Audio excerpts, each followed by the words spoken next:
ഇന്ന് ഷിപ്പ് ചെയ്യാനുള്ള 2 പ്രൊഡക്റ്റ് നോക്കിയാലോ. ഇതാണ് കേട്ടോ ടെഡി ബിയർ ആപ്പിലേക്ക് വെച്ചിട്ടുള്ള ഷൂ. 0 to 3 months സൈസിൽ ചെയ്തെടുത്ത ഷൂ ആണ്. ഞാനിതിന് 8 പ്ലൈ ആണ് കേട്ടോ യൂസ് ചെയ്തിട്ടുള്ളത്. ഇത് എക്സാക്ട് ഷൂവിൻ്റെ പാറ്റേൺ വേണമെന്നുണ്ടെങ്കിൽ എൻ്റെ ബേസിക് ക്ലാസ്സിൽ ജോയിൻ ചെയ്താൽ മതി. അതല്ലെങ്കിൽ നമ്മളുടെ ഫ്രോക്ക് ക്ലാസ്സിലും ഷൂവിൻ്റെ പാറ്റേൺ ഉണ്ട് കേട്ടോ.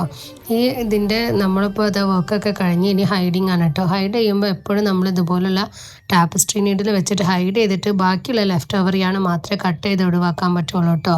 അല്ലെങ്കിൽ കട്ട് ചെയ്ത് കഴിഞ്ഞാൽ പിന്നെ തുന്നു ഊരി വരാനുള്ള ചാൻസ് അധികമാണ് കേട്ടോ. ഇനി ഇതുപോലുള്ള ടെഡീൻ്റെ ആപ്ലിക്യൂ ചെയ്തിട്ട് അതിൻ്റെ മേലെ വെച്ച് ഞാൻ ഗം ചെയ്യാറില്ല. ഞാൻ അധികവും ഇങ്ങനെ തുന്നി പിടിപ്പിക്കാറാണ് കേട്ടോ. അതിന് വേണ്ടിയിട്ട് ഞാൻ യാൺ കട്ട് ചെയ്യുമ്പോൾ കുറച്ച് ലോങ് ടൈൽ കട്ട് ചെയ്യാറാണ്. എന്നിട്ട് ഇതിൻ്റെ ചുറ്റും ഇതുപോലെ ഞാൻ ടാപ്പസ്ട്രി നീഡിൽ വെച്ചിട്ടാണ് ജോയിൻ ചെയ്യാറ്. അപ്പോൾ നമ്മളുടെ കയ്യിൽ എല്ലാ ടൈപ്പ് ടാപ്പസ്ട്രി നീഡിൽസും ഉണ്ടെങ്കിൽ നമുക്ക് ഓരോന്നിനും അതിൻ്റെതായ രീതിയിൽ നമുക്ക് യൂസ് ചെയ്യാൻ പറ്റും കേട്ടോ.